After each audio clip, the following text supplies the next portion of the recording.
예수께서 안식 후 첫날 이른 아침에 살아나신 후 전에 7 귀신을 쫓아내어 주신 막달라 마리아에게 먼저 보이시니 마리아가 가서 예수와 함께하던 사람들이 슬퍼하며 울고 있는 중에 이 일을 알리매 그들은 예수께서 살아나셨다는 것과 마리아에게 보이셨다는 것을 듣고도 믿지 아니하니라. 그 후에 그들 중 2 사람이 걸어서 시골로 갈 때에 예수께서 다른 모양으로 그들에게 나타나시니 2 사람이 가서 남은 제자들에게 알리었으되 역시 믿지 아니하니라. 그 후에 11 제자가 음식 먹을 때에 예수께서 그들에게 나타나사 그들의 믿음 없는 것과 마음이 완악한 것을 꾸짖으시니 이는 자기가 살아난 것을 본 자들의 말을 믿지 아니함일러라. 또 이르시되 너희는 온 천하에 다니며 만민에게 복음을 전파하라. 믿고 세례를 받는 사람은 구원을 얻을 것이요 믿지 않는 사람은 정죄를 받으리라. 믿는 자들에게는 이런 표적이 따르리니 곧 그들이 내 이름으로 귀신을 쫓아내며 새 방언을 말하며 뱀을 집어올리며 무슨 독을 마실지라도 해를 받지 아니하며 병든 사람에게 손을 얹은즉 나으리라 하시더라. 주 예수께서 말씀을 마치신 후에 하늘로 올려지사 하나님 우편에 앉으시니라. 제자들이 나가 두루 전파할세 주께서 함께 역사하사 그 따르는 표적으로 말씀을 확실히 증언하시니라. 샬롬. 선물로 열어주신 이 하루도 주님과 동행하며 허락된 삶의 자리마다 행복한 믿음의 여정 이어가시기를 우리 주님의 이름으로 간절히 축복합니다. 오늘 본문은 마가복음서의 마지막 부분입니다. 부활하신 예수님의 마지막 명령을 담고 있는 부분이죠. 이 명령은 너희는 온 천하에 다니며 만민에게 복음을 전파하라는 것입니다. 복음은 예루살렘에만 머물 수 없고 또 머물러서도 안 되기 때문입니다. 복음이 전파되어야 하는 곳은 이제 온 천하로 확대되었습니다. 그런데 사람들은 부활하신 예수님의 소식을 듣고도 믿지 않았습니다. 부활하신 예수님은 안식 후 첫날 이른 아침에 막달라 마리아에게 먼저 보이셨고 또 그 후에는 시골 다른 복음서에는 엠마오로 걸어가던 2 사람에게 그리고 그 후에는 11 제자에게 나타나 보이셨습니다. 재미있는 것은 마가복음이 이른 아침 시간대와 또 시골로 걸어가는 낮 시간대 그리고 함께 모여서 식사하는 저녁 시간대로 부활하신 예수님의 나타나심을 보여주고 있다는 점입니다. 여러분, 그렇다면 이것이 의미하는 것은 무엇일까요? 부활하신 예수님이 일시적으로 잠깐 나타났다가 사라지신 것이 아니라 이른 아침과 또 사람들이 왕성하게 활동하는 낮 시간 그리고 함께 모여 저녁 먹는 밤 시간 할 것 없이 분명하고 확실하게 나타나셨음을 증언하기 위함입니다. 그리고 막달라 마리아 1명에서 시골로 걸어가는 제자 2명으로 마지막으로 모여서 음식 먹던 11명의 제자로 인원이 확대되고 있습니다. 부활의 증인이 1명에서 2명으로 2명에서 11명으로 늘어남을 통해 복음도 온 천하에 전파되어야 함을 강조하고 있는 것입니다. 그런데 그렇게 부활하신 예수님이 직접 자신을 드러내 보이셨지만 부활하신 예수님을 목격한 사람들의 말을 듣고도 사람들이 도무지 믿지 않음을 보시고 예수님께서는 그들의 믿음 없는 것과 마음이 완악한 것을 꾸짖는 장면도 등장합니다. 참 스승으로 믿고 따르던 예수님의 십자가 죽음은 제자들에게 너무나도 큰 충격이었을 것입니다.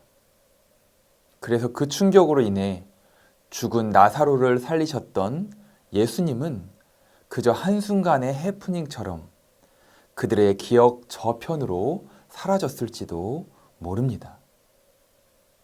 여러분, 그렇다면 오늘 우리는 어떻습니까?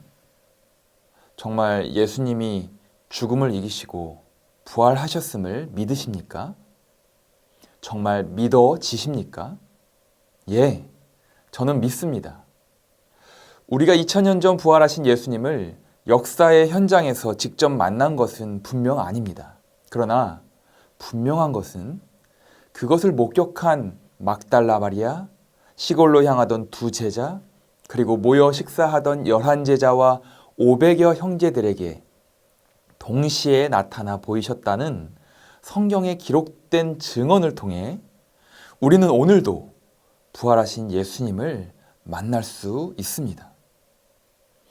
생각해보면 무엇보다 죽음이 두려워 도망쳤던 제자들이 죽음을 무릅쓰고 복음을 전했다는 것은 그들이 죽음을 이기고 부활하신 예수님을 만난 후 주님이 보여주신 그 부활 소망 안에서 부활의 증인으로 살지 않고는 그 벅찬 가슴을 진정시킬 방법이 없었기 때문임을 반증합니다.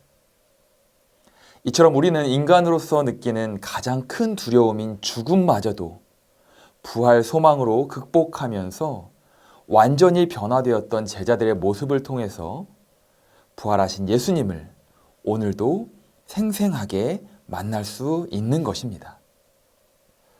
그런데 여러분, 그거 아시나요? 부활하신 예수님에 대한 가슴 벅찬 소식을 듣고도 믿지 않았던, 아니 믿지 못했던 그들이었음에도 불구하고 부활하신 우리 주님은 그들을 사랑하셨다라는 것입니다. 그것을 어떻게 알 수 있냐고요? 그들을 꾸짖으셨기 때문입니다. 깨닫지 못하고 절망에만 빠져 있는 그들을 꾸짖어서라도 다시금 일으켜 세우고자 하는 것은 그들을 사랑하셨기 때문입니다. 마침내 예수님은 그들에게 사명을 맡기셨습니다. 너희는 온 천하에 다니며 만민에게 복음을 전파하라. 사랑하는 여러분, 특별히 전주 안디옥 교회는 선교하기로 유명한 교회입니다. 가는 선교사로, 보내는 선교사로, 돕는 선교사로서의 걸음을 이어가고 있습니다. 이는 하나님이 기뻐하실 매우 귀한 일입니다. 그러나 온 천하의 시작은 바로 오늘 내가 머무는 곳이어야 합니다. 어쩌면 온 천하의 끝도 오늘 내가 머무는 곳이 되어야 할지도 모릅니다. 복음을 전하는 것, 아니 복음을 살아내는 것은 나라는 존재와 우리 가정이라는 울타리 밖에서부터 시작하는 것이 아니라 나를, 그리고 우리 가정을, 그리고 우리 교회를 부르신 바로 그곳에서부터 시작되어야 합니다. 나를 부르신 그곳이 바로 오늘의 예루살렘이 될 수도 있고 사마리아와 땅끝이 될 수도 있습니다. 그러나 그것은 그냥 되는 것이 아닙니다. 결코 쉬운 일도 아닙니다. 나를 부르신 그곳에서부터 부활의 증인으로 산다는 것은 정말로 부활 소망을 확신하며 살 때 가능한 일입니다. 내가 죽는 길이고 내 의를 죽이는 길이고 죽음을 각오하는 길이기 때문입니다. 일본의 그리스도인은 1%도 되지 않지만 그들은 세상에 선한 영향력을 끼치고 있습니다. 손해보는 것을 감수하고 따돌림을 당해도 견디며 정직하게 살아가니까 세상 사람들이 그 일본의 그리스도인의 말과 행동을 존중하고 믿습니다.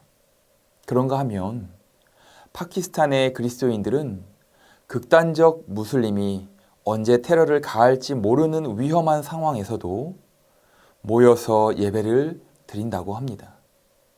실제로 자살 폭탄 테러가 일어나서 사람이 죽고 예배 초소 사방으로 피가 튀는 정말로 참혹한 일도 당했다고 합니다. 어떤 목사님께서 그 테러로 다리를 잃은 사람에게 그 테러리스트를 기억하냐고 물었더니 기억한다면서도 그가 밉지는 않다고 이미 용서했다고 대답했다고 합니다. 여러분, 그리스도인이 된다는 것은 세상과 대척점에 선다는 것을 의미하기도 합니다. 삶의 기준이 다르기 때문입니다. 나를 미워하는 사람들을 사랑하며 살아야 하는 사람들이 바로 그리스도인입니다. 선교사는, 아니 오늘 우리는 그렇게 삽니다. 환영받지 못해도 가고 가자마자 죽기도 하지만 복음을 전하러 가는 것입니다. 우리나라도 그런 땅이었습니다. 우리가 지금 이렇게 예배드릴 수 있는 것은 하나님께서 그분들을 부활의 증인으로 사용하신 덕분입니다. 사랑하는 여러분, 부활의 증인으로 산다는 것은 결코 쉬운 일도 결코 만만한 일도 아닙니다. 그러나 마가복음서의 마지막 구절을 통한 하나님의 말씀에 우리가 다시금 용기를 얻기 원합니다. 제자들이 나가서 두루 전파할세 주께서 함께 역사하사, 주께서 함께 역사하사. 허락하신 오늘 하루도 우리가 저마다 부르신 삶의 자리에서 내 의를 죽이고 내 안에 예수를 살려낸다면 주님께서는 오늘도 우리 삶 가운데 함께 역사하사 우리를 부활의 증인으로 살게 하시고 부활의 증인으로 우리를 사용하실 것입니다. 이 부활의 소망과 능력 안에서 담대한 부활의 증인들로 살아가시기를 주님의 이름으로 간절히 축원합니다. 이 시간 함께 기도하기 원합니다. 첫 번째 기도할 제목은 부활하신 주님께서 오늘도 우리와 함께 하심을 믿고 부활의 소망과 능력 안에서 담대한 부활의 증인들로 살아가게 하옵소서. 두 번째 기도할 제목은 어제부터 진행 중인 고등부 겨울 수련회와 내일부터 시작하는 유년부 겨울 성경학교의 모든 일정을 인도하시고 준비하고 진행하는 손길들이 한마음 되게 하옵소서. 함께 기도하겠습니다.